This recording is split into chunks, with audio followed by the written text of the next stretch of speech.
अरुण को माइक दे रहा हूं। राम जी का एक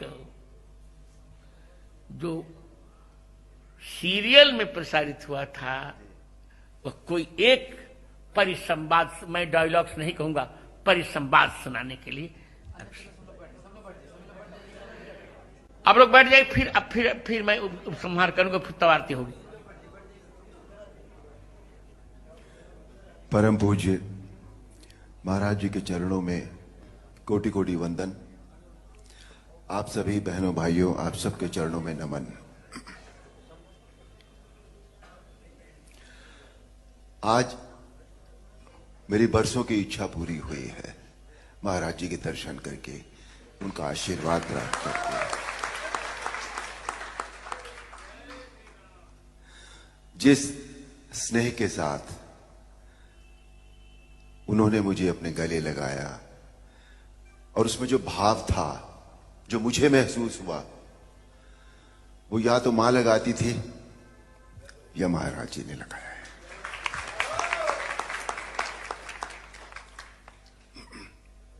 महाराज जी की आज्ञा हुई है रामायण का एक परिसंवाद सुनाने की। एक प्रसंग है जो हमारी रामायण थी उसमें, कि रावण जब पहली बार भगवान राम के सामने युद्ध क्षेत्र में आते हैं तो उनका सामना सभी से होता है। पहले हनुमान से भी होता है, सुग्रीव से भी होता है, सभी लोगों से होता है, पर कोई भी रावण को कुछ कर नहीं सका था क्योंकि इतने वरदान थे उनके पास। पर संध्या होते होते जब वो भगवान राम के सामने जा पहुंचे तो भगवान राम ने उनके रथ का पहिया, उनकी ध्वजा रथ की, उनकी खड़क, सभी कुछ तहस नहस कर दिया।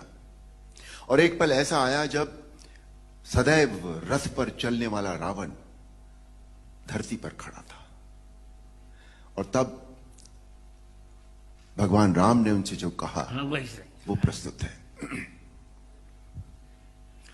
वाह रावण वाह, भगवान शिव के त्रिशूल की भांति प्रचंड वायुपुत्र हनुमान की मुष्टिका का प्रहार तुमने सह लिया।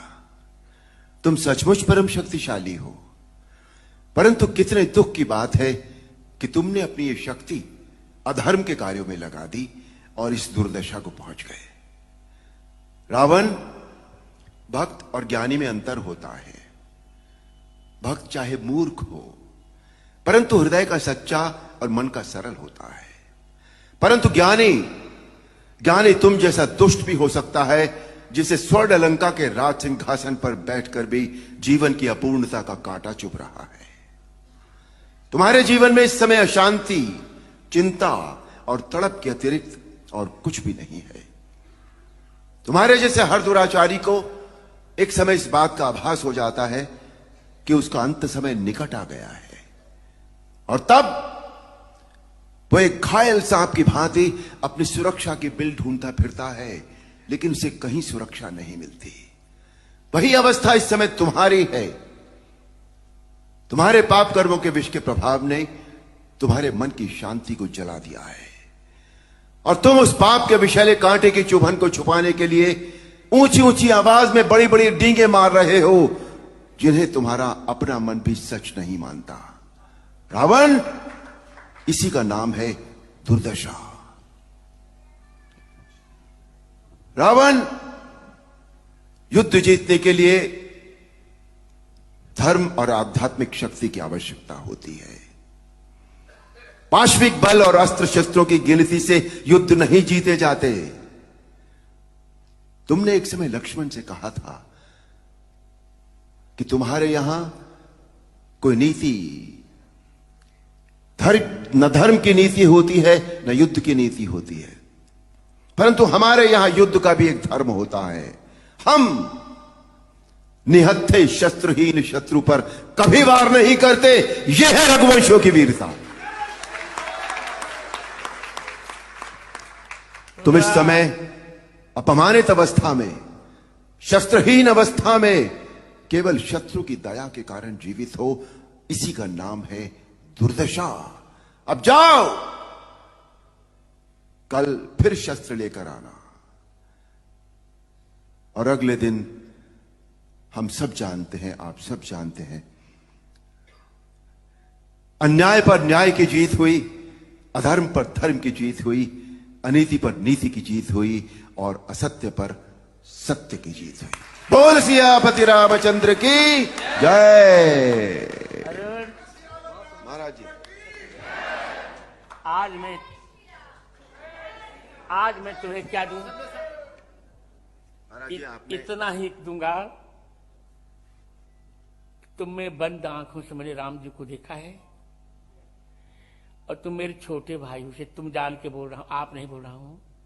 यदि तुम चाहोगे तो जगत गुरु रामानंदाचार्य होने के नाते मैं तुम्हें राम मंत्र की दीक्षा अवश्य दूंगा। अहो भाग्य महाराज, अहो भाग्य स्वामी। बैठिए बैठिए, 2 वाक्य बोल के फिर विश्राम। जो वाक्य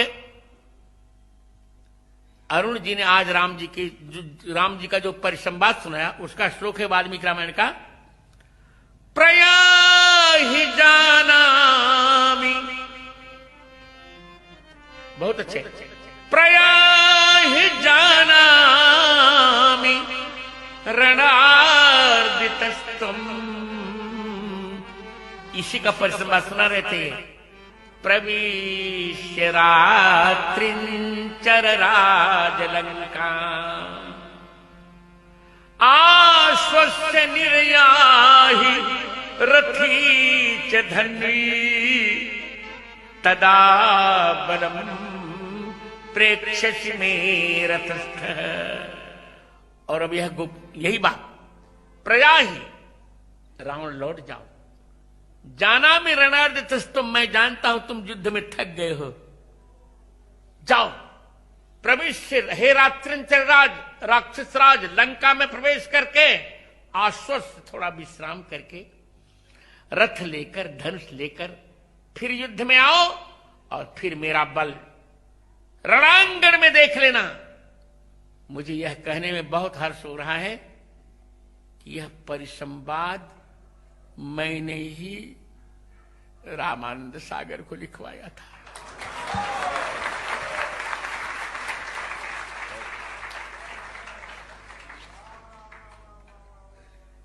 तो अब चलते हैं। मैं अपेक्षा करूंगा कि आयोजन के संयोजक मेरे पुत्रकल्प कृष्णचंद्र ठाकुर भी अरुण जी को मंगलाशासन देंगे।